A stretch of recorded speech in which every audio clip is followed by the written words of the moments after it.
5 సంవత్సరాలు జైల్లో పెట్టి ఆ తల్లిదండ్రులు ఆ సీనుని బయట తీసుకురావడానికి బాధపడే పరిస్థితికి వచ్చారు. ఈ జిల్లాలోనే దళిత డ్రైవర్ సుబ్రహ్మణ్యం చంపిన ఎమ్మెల్సీ ఏమయ్యాడు మీరే చూస్తున్నారు.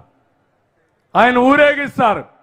డోర్ డెలివరీ పంపించాడు. దళితుడిని చంపి డోర్ డెలివరీ పంపిస్తే దానిపైన యాక్షన్ తీసుకునే పరిస్థితి లేదు. బీసీ కుర్రాడు మా అక్కకు అన్యాయం చేయొద్దండి, వేధించొద్దంటే అతన్ని పెట్రోల్ బేస్ తగలబెడతారు. చీరాల్లో మాస్క్ అడిగితే ఒక దళితుడిని కిరణ్ చంపేస్తారు. కడపలో అధికారి అచ్చనను కులం పేరు పెట్టి వేధించి అతన్ని కూడా చంపే పరిస్థితికి వచ్చారు. నెల్లూరులో నారాయణ, కావల్లో కరుణాకర్, ఇవంతా ఒకరిద్దరు కాదు, 188 మంది దళితులు చంపేసే పరిస్థితికి వచ్చారు. ఇక్కడే రాజమండ్రిలో ఇసుక రవాణా ప్రశ్నించడానికి వరప్రసాద్ గుండు గీయిస్తారు. అమరావతిలో దళితులపైనే ఎస్సీ అట్రాసిటీ యాక్ట్ పెట్టి 18 రోజులు జైల్లో పెడతారు. అంటే దళితుల కార్యక్రమాలన్నీ నిర్వీర్యం చేశారు. దళితులపైన దాడి చేశారు. ఈరోజు అంబేద్కర్ స్టాచ్యూ పెట్టి నేను దళితులను ఉద్ధరిస్తాను, సామాజిక న్యాయం చేస్తానంటే ఎవరైనా నమ్మతారా తమ్ముళ్ళు అని మిమ్మల్ని అడుగుతున్నా, ఆడబిడ్డలని మిమ్మల్ని అడుగుతున్నా. ఒక దళిత ద్రోహి దళితుల్ని పథకం ప్రకారం నాశనం చేసి సామాజికంగా ప్రతి ఒక్కరికి అన్యాయం చేసి ఈరోజు సామాజిక న్యాయం కోసం మాట్లాడతాడు.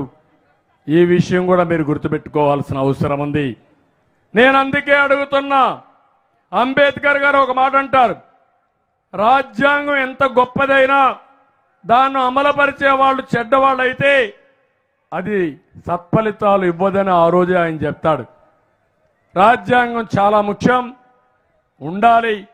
రాజ్యాంగాన్ని అమలు చేసే చిత్తశుద్ధి పాలకులకు ఉన్నప్పుడే ఇది సాధ్యమవుతుందని చెప్పి చాలా స్పష్టంగా ఆ రోజు చెప్పాడు. అందుకే నువ్వు ఎన్ని విగ్రహాలు పెట్టినా, ఈరోజు నువ్వు ఎన్నిసార్లు అంబేద్కర్ పేరు తెచ్చినా ఆ పేరు తలవడానికి కానీ ఆ విగ్రహాలు పెట్టడానికి కానీ మీకు అర్హత లేదని చెప్పి కూడా నేను మీకు తెలియజేస్తున్నా. ఇలాంటి వ్యక్తి ఈరోజు వీళ్ళందరినీ ఉద్ధరిస్తామని మాట్లాడే పరిస్థితికి వచ్చాడు. నేను ఒకటే మిమ్మల్ని అడుగుతున్నా. ఈరోజు యొక్క మండపేట సభలో ఈరోజు నేను ఇక్కడికి వచ్చింది మీ బాధ్యత చెప్పడానికి వచ్చాను. ఈ రాష్ట్రంలో జరిగే అన్యాయం చెప్పడానికి వచ్చాను.